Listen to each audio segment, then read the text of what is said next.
আজকে আমি বানাবো একটা সিক্রেট রুম। আর আমার এই ক্যামেরাম্যান যদি আমাকে 1 ঘন্টার ভিতরে খুঁজে বের করতে পারে তাহলে একে আমি দিব পুরোপুরি 1000 টাকা। প্রথমে ক্যামেরাম্যানকে লাত মেরে বাড়ি থেকে বাইরে করে দিলাম। আর আমিও মোবাইলে টাইমারটা স্টার্ট করে সিক্রেট রুমটা কোথায় বানাবো সেটাই ভাবছিলাম, কিন্তু আমার মাথায় তো কোনো আইডিয়া আসছিল না। আর ঠিক তখনই ভাই এই খাটের নিচে তো আমি সিক্রেট রুমটা বানাতে পারবো, তাই জলদি করে গদিটা সরিয়ে বক্স খাটটা তুলতেই দেখি এটা তো অনেক ছোট জায়গা, কিন্তু টাইম অনেক কম ছিল, তাই নিজেকে এই জায়গাতেই ফিট করে আমার ছোট ভাই ওপর থেকে গদিটা বিছিয়ে দিল।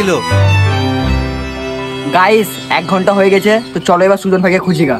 তারপর আমার ক্যামেরাম্যান দৌড়াতে দৌড়াতে এসে পুরো বাড়ির কোনা কোনা খুঁজতে শুরু করলো, কিন্তু এ তো আমাকে কিচেন থেকে নিয়ে পুরো বাড়িটাতেই খুঁজে পেল না। তাই এ চিলাকুঠাতে এসে সন্দুক থেকে নিয়ে ছাদের পুরো চাপ্পা চাপ্পা ছান মারলো, কিন্তু ক্যামেরাম্যান তো আমাকে আর খুঁজে পেল না। তারপর ক্যামেরাম্যান রুমে এসে কিছুক্ষণ খোঁজার পর না পাওয়ায় তো এ হতাশ হয়ে বেডের ওপরে পড়ে গেল, কিন্তু এ তো আর জানে না এ যেখানে শুয়ে আছে তার নিচেই আমি চুপচাপ লুকিয়ে আছি। আর ঠিক তখনই 1 ঘন্টা পূরণ হতে এর নিচ থেকে বেরোতে এ তো পুরো অবাক হয়ে যায়। সাবস্ক্রাইব আর লাইক করো এই ভিডিওর পার্ট 2 দেখতে চাইলে।